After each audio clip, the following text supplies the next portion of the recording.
ऐसे ही झूठ खंड, एक झूठ खंड है जो माया का बनाया हुआ है, मायाकृत परमार्थ नहीं। अब वो झूठ खंड में से तुम्हारी में कहीं अटकी है कि नहीं, ये देखो। क्या है झूठ खंड? इंद्रियां क्या है? सतखंड के झूठ खंड। मन बुद्धि चित्त अहंकार क्या है? प्राण क्या है? ये सब क्या है? ये झूठ खंड है कि सतखंड? बोलो, भीतर की बात हो रही है, बाहर तो जो है सतखंड है ही नहीं कहीं। ये विषय वासनाएं जितनी पाल रखी हैं वो सब झूठ खंड नहीं है। अब इस झूठ खंड को आप क्या करो? इसका परित्याग करो, इसका निषेध करो, इसका वाद करो। ये तमाम शब्द जो बोले जाते हैं साधना के लिए, हाँ, वो बिना विवेक के आप कर नहीं पाओगे। इसलिए पहले विवेक पैदा करो, सच और झूठ का। तो झूठ खंड त्यागने योग्य है और सतखंड को कभी त्यागा ही नहीं जा सकता।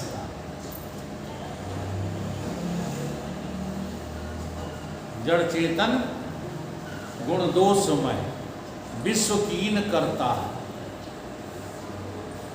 संत कौन है? विवेकी। संत किसको कहोगे? विवेकी को।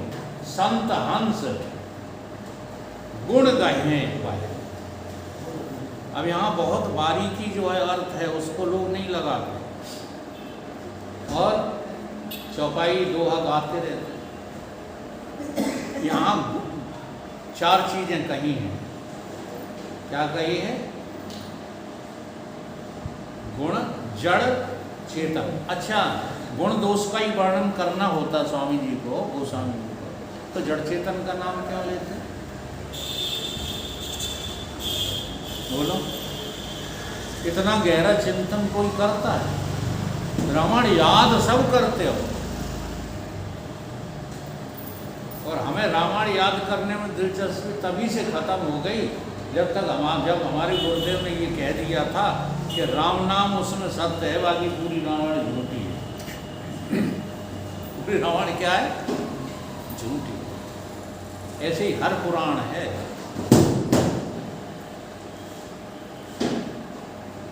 रोज साथ में रहते हैं ना, उन लोगों से भी बहस हो जाती है। अब आप लोग तो भयभीत होने लगे हो, इसलिए नहीं करते हो कि तुम गुस्सा करते हो, गुस्सा करते हो। तब हम ऐसी बातें करते हैं। अपने पत्नी की गुस्सा तुमने नहीं सही, सही कि नहीं सही, जिंदगी बात। और ललन की गुस्सा है, लला कब हम गुस्सा नहीं करते, पढ़ाइयाँ तक दे तो गुस्सा सबकी गुस्सा सही, केवल हमारी गुस्सा तुम पर नहीं सही जा रही। तो हम 2 कौड़ी कहें कि नहीं तुम्हारी नजर में? विचार करके देखो, विचार करके देख ले प्राणी। अब विचार ही नहीं करते, गुस्सा हो जाते, गुस्सा हो। ऐसे ही कल हमारे घर पे वो जिक्र चल गया तो हमको थोड़ा ताव आ गया। हमने धर्म पत्नी से कह दिया कोई रावण नाम का व्यक्ति नहीं हुआ। ले गुस्सा, अब बोले जामे जो हमने कहा गुस्सा कर दी, कह रही गुस्सा हो गए तुम। ऐसे में गुस्सा की क्या बात है? तुम व्यक्ति को रावण जब तक देखोगे, व्यक्ति को राम देखोगे, तब तक तुम्हें बोध हो ही नहीं सकता राम और रावण अव्यक्त रूप से 24 घंटे तेरे साथ हैं। वहां नजर डालो ना। अपनी आत्मा का अबोधपना ही क्या है? रावणत्व है। जब तक आत्मा तुम्हें पता नहीं है तब तक घूम सजे बजे राम बने रहो। राम हम कुछ नहीं, रावण ही हो। ठीक है, तो कितने गुस्सा हो जाए, तुम्हें असली चीज मिल जाए, उतना गुस्सा।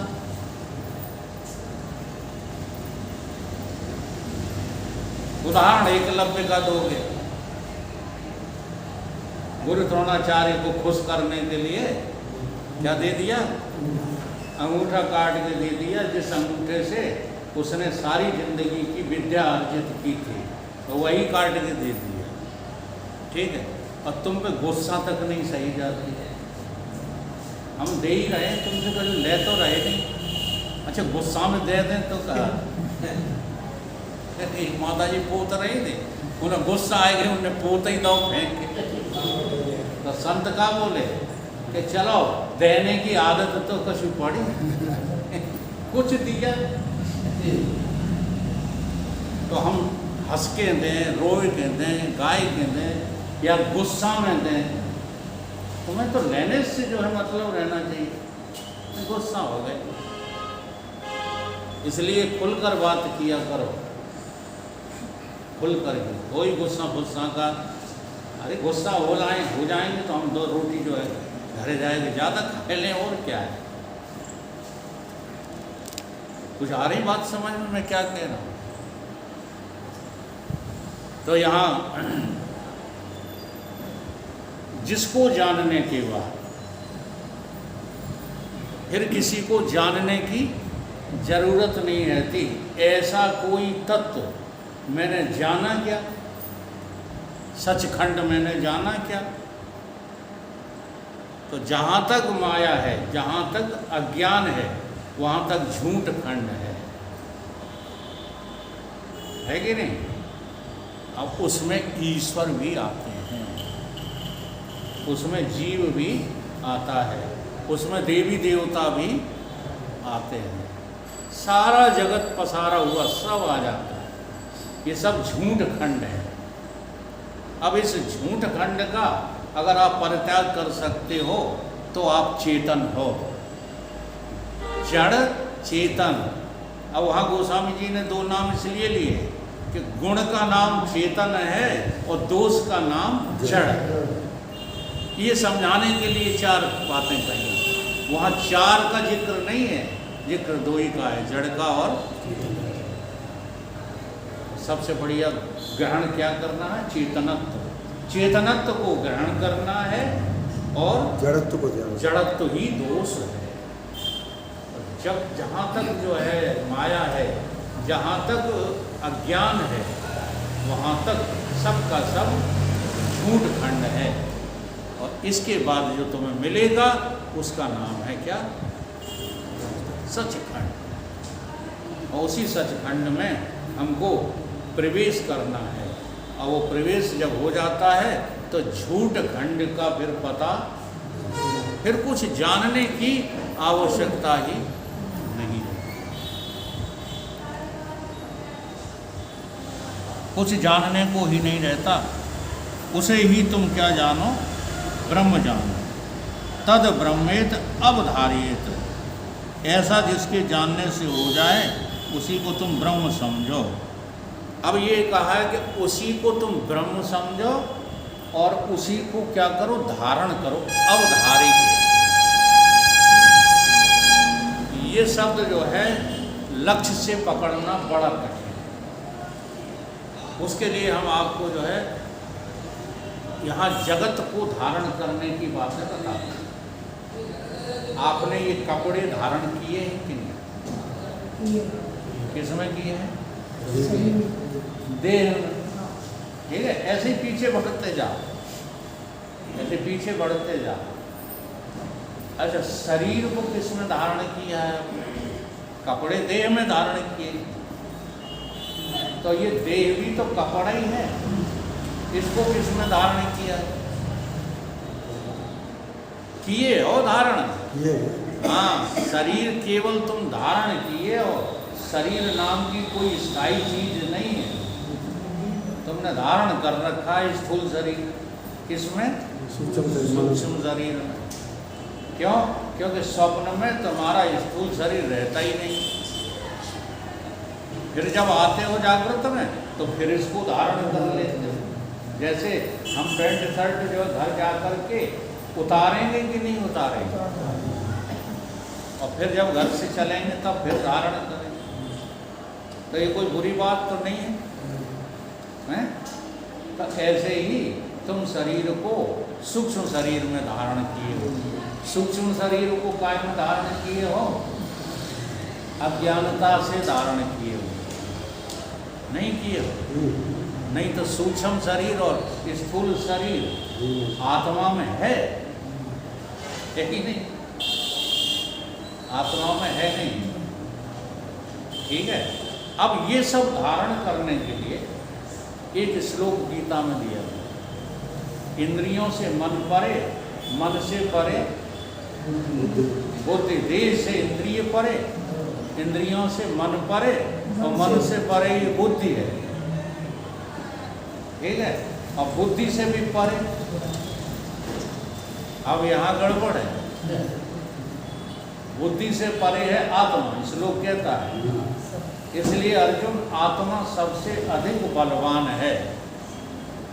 फिर ये नहीं कहा है उन्होंने कि इस आत्मा में तुम इसको धारण करो। फिर भगवान कहते हैं कि आत्मा बलवान जान करके इस मन बुद्धि चित्त अहंकार को ठोकर लगा दो, तेरे अलावा कोई है ही नहीं। ये कहा इस श्लोक में। हम उसका अर्थ कहते हैं कि आत्मा ने सब धारण किया है। मैं भी कहो, मैंने भी नहीं किया। अगर तुम आत्मा को मैं देखोगे तो फिर कुछ भी धारण नहीं किया। क्या धारण किया? लेकिन वहाँ की बात है, अभी हमने स्मृति कर ली है, अनुभव थोड़ी है अभी। आत्मा कुछ धारण करती है।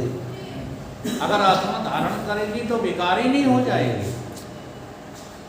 इसलिए आत्मा निर्विकार है, निर्विकल्प है, निष्कलंक है, निरंजन है, निर्विवाद है। ये सब लक्षण किसके हैं? लोग कहते हैं नेत नेत कई जास गुण करें निरंतर गान।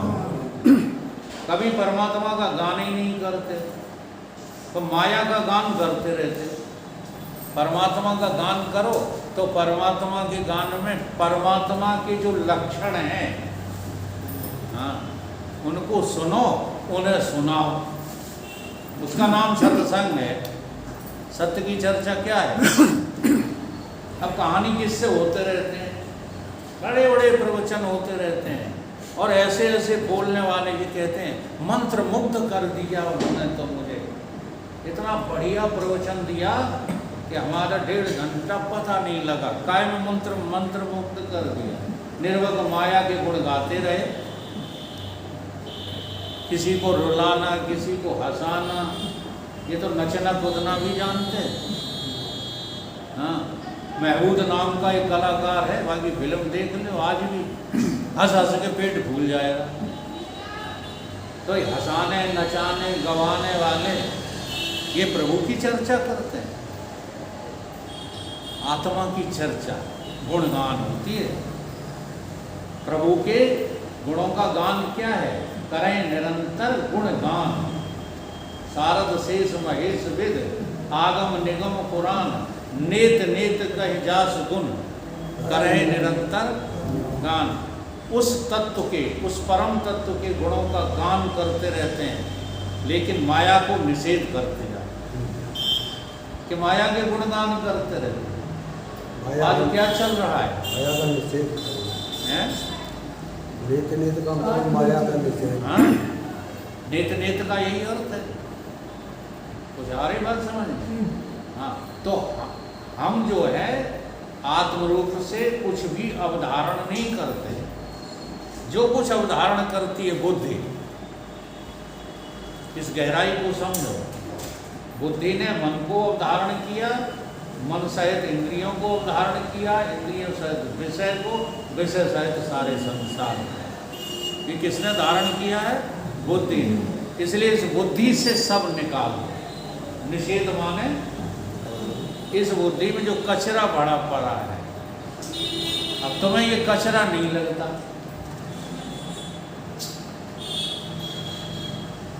कपड़े पे दाग लग जाए वो तो कचरा लगता है, ठीक है, लेकिन बुद्धि में कचरा भरा पड़ा है, वो दाग नहीं लगता। कबीर ने एक भजन सुना है, हाँ, उनका लक्ष्य जो है बुद्धि से ही है, आत्मा से नहीं है। लागा चुनरी में दाग। अब कौन सी चुनरी में लगा? वहां चुनरिया क्या कहा? अब वो आगे चलकर जो कहा है कबीर ने वो तुम समझ ही नहीं पाए। कोरी चुनरिया आत्मा मोरी। चुनरिया कैसी है? उसमें कोई दाग नहीं है। आत्मा बेदाग है। बेदाग लाभ वाले में को बेदिल होकर जिसने देखा, वहां फिर जो है बुद्धि भी नहीं रहती। लेकिन अभी इतनी जल्दी नहीं करो।